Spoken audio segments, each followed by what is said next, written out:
আসসালামু আলাইকুম প্রিয় বন্ধুরা, সবাই কেমন আছো? আশা করি সবাই ভালো আছো। আজকে আমি বানাচ্ছি আমাদের একদম ঘরোয়া কিন্তু অতি মজাদার একটি পদ, পুঁই শাক ভর্তা।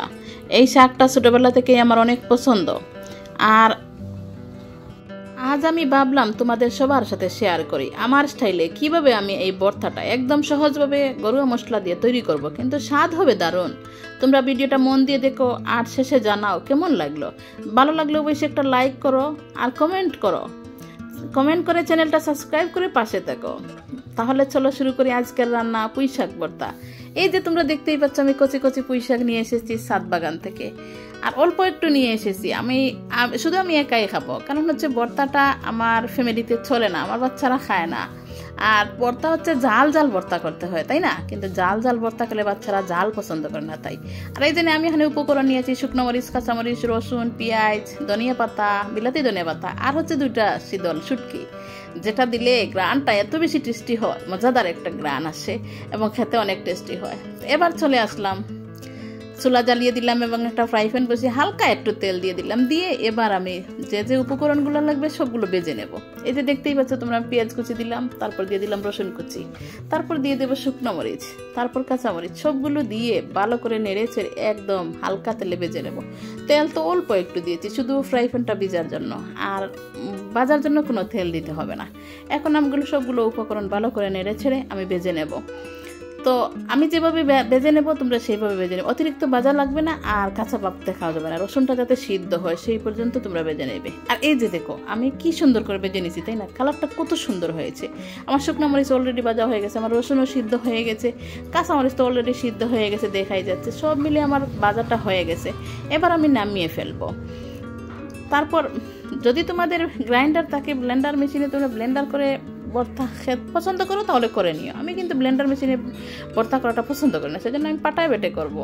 তোরা দেখতে থাকো আমি কিভাবে করি। আর এই যে আমার মশলাগুলো যেগুলো ভাজা হয়ে গেছে সেগুলো তুলে নিলাম। দিয়ে এবার আবার ফ্রাই প্যানটা বসিয়ে দিয়ে তারপর এর মধ্যে ওই যে 2টা শীতল শুটকি দিয়ে ধুয়ে পরিষ্কার করে রেখে দিয়েছি, সেই 2টা শীতল আমি ভেজে নিচ্ছি। এই যে উল্টিয়ে পাল্টিয়ে শীতল 2টা ভেজে নিচ্ছি। শীতল শুটকি ভাজতে গেলে গলে যায়, কিছুই দেখা যায় না, শুধু কাটা কাটা থেকে যায়। তখন আমি বাটবো, তখন কাটাটা মিশে যাবে। এই যে দেখতেই তো পাচ্ছ, দেখো আর কি শীতল শুটকি কোথায়? শুটকি তো নাই, কিন্তু গলে গেছে, এইভাবে হয়ে গেছে। তখন এইটুকু এইভাবে আমি তুলে নেব, নিয়ে আমি রেখে দেব। এখন এটা কিন্তু কাটা কাটা হয়ে গেছে, কিন্তু কাটাটা সিদ্ধ কাটা। যখন আমি বেটে নেব তখন আর কাটা পাওয়া যাবে না।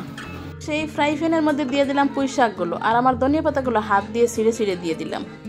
এই পুঁই শাকের উপর হালকা একটু লবণ দিয়ে তারপর ঢাকনা দিয়ে ঢেকে রেখে দেব, যাতে সিদ্ধ হয়ে যায়। 5 মিনিট পর ফিরে এলাম। দেখো শাকটা অল্প হয়ে গেছে, কিন্তু পানি বের হয়েছে শাক থেকে। এই পানিটা শুকিয়ে নিতে হবে নেড়ে ছেড়ে, এবং এখনও সিদ্ধ হয় নাই। সিদ্ধ হওয়া পর্যন্ত নেড়ে ছেড়ে পানিটাও শুকিয়ে নিতে হবে, এবং কি শাকটা সিদ্ধ করে নিতে হবে। পানিটা রাখা যাবে না এবং পানি ফেলে দেওয়া যাবে না। পানি যদি ফেলে দাও শাকের ভিটামিন চলে যাবে। ভর্তা করে যে স্বাদটুকু পেতাম সেই স্বাদ আর পাবো না, সেজন্য পানি ফেলে দেওয়া যাবে না। আঁচ বাড়িয়ে দিলেই পানিটা শুকিয়ে যাবে, একটু অপেক্ষা করতে হবে। এবার আমার পুঁই পাতাটাও সিদ্ধ করে নিয়ে আমি চলে আসছি। এখন আমি একটা পাটার মধ্যে আগে শুকনো মরিচগুলো বেটে নেব। শুকনো মরিচ বাটতে একটু দুইবার বাটতে হবে, সেজন্য আগে শুকনো মরিচ দিতে হবে। আর আমি এই যে পেঁয়াজ, রসুন, কাঁচামরিচ সবগুলো আলাদা আলাদা করে একটা প্লেটে নিয়ে নিয়েছি। এখন আমি শুকনো মরিচগুলোর মধ্যে হালকা একটু লবণ দিয়ে আমি বেটে নেব। তো শুকনো মরিচ বাটতে কিন্তু পানি ব্যবহার করা যাবে না, যে কোনো সব কিছু বাটতে কিন্তু পানি ব্যবহার করা যাবে না। একটু ধৈর্যের সহিত বেটে নিতে হবে। যাদের হাতে পুড়ে তোমরা একটা চামচ ব্যবহার করতে পারো। এই পর্যায়ে আমি শুকনো মরিচটা যেহেতু শুকনা বাটতে একটু সমস্যা হয়েছে, সেজন্য আমি কাঁচামরিচগুলো একসাথে দিয়ে দিলাম, যাতে কাঁচামরিচে আর শুকনো মরিচে মিলে কত সুন্দর করে বেটে নিয়েছি। এখন আমি দিয়ে দিলাম এই যে শুটকি ভেজে রেখেছিলাম, সেই শুটকিটা একটু ভালো করে বেটে নিতে হবে, কারণ শুটকির মধ্যে কাঁটা আছে, যাতে কাঁটা বাটতে মিশে যায়, এই জন্য। আর এখন আমি দিয়ে দিলাম রসুনটাও ভালো করে বাটতে হবে। এবার যে আমি একটু চামচ দিয়ে দিচ্ছি, যাতে আমার হাতে না লাগে। বারবার হাতে লাগলে ভালো লাগে না, সেজন্য একটু চামচ দিই। তোমরা ওরকম চামচ ব্যবহার করতে পারো যদি হাত ব্যবহার করতে না ভালো লাগে, এবং অনেকের মরিচ লাগাতে হাতে পুড়ে, সেজন্য চামচ ব্যবহার করতে পারো। এটা একটা সুন্দর টিপস তোমাদেরকে দিলাম, চামচ ব্যবহার করতে পারো। তো আমি একটু চামচ ব্যবহার করেছি, আমার হাতে পুড়ে না, কিন্তু চামচ ব্যবহার করেছি। বারবার হাতে লাগে, ভালো লাগে না, সেজন্য। তো রসুনটাও আমি ভালো করে বেটে নিচ্ছি।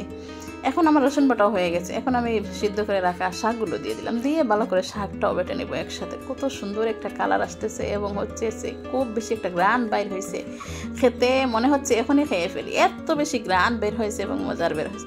তো শাকটা যখন বাটা হয়ে গেছে তখন এই বেজে রাখা পেঁয়াজগুলো দিয়ে দিলাম। পেঁয়াজগুলো কিন্তু আলতো হাতে বেটে নেবো, পেঁয়াজগুলো একেবারে মিহি করবো না, আস্তে আস্তে পেঁয়াজ রেখে দেবো। এই পেঁয়াজটার জন্যই মজা, ভর্তার মধ্যে মজা আসে, স্বাদ আসে। তো অলরেডি আমার বাটা হয়ে গেছে, আমি পুরো বাটা সব কিছু তোমাদেরকে ডিটেলসে দেখিয়ে দিলাম অল্প অল্প করে, কিন্তু পুরোটা দেখাইলাম না। এখন আমি এই সবগুলো মিশিয়ে এখন এর মধ্যে দিয়ে দেবো সরিষার তেল, আর লবণ যতটুকু প্রয়োজন ততটুকু দিয়ে দেবো। সরিষার তেল একটু ভালো করে দিতে হবে, বেশি করে দিতে হবে, দিয়ে ভালো করে নেড়ে। এখন আমি পাটা থেকে তুলে নেবো একটা প্লেটের মধ্যে, নিয়ে ভালো করে মেখে জেকে হয়ে যাবে আমার ভর্তা। তো বন্ধুরা এই ছিল আমার আজকের সহজ ঘরোয়া পুঁই শাক ভর্তা রেসিপি। আশা করি তোমাদের ভালো লেগেছে। যদি ভালো লাগে তাহলে একটা লাইক দিও, তোমার প্রিয়জনের সঙ্গে ভিডিওটা শেয়ার করো, আর সাবস্ক্রাইব করে রেখো, কারণ প্রতিদিন আমি চেষ্টা করি এমন সহজ ঘরোয়া রেসিপি এবং সুন্দর সুন্দর ভিডিও তোমাদের সঙ্গে শেয়ার করতে। আবার তোমাদের সাথে দেখা হবে পুরো অন্য নতুন কোনো ভিডিওতে। ততক্ষণ তোমরা ভালো থাকবে, সুস্থ থাকবে। আল্লাহ হাফেজ, আসসালামু আলাইকুম।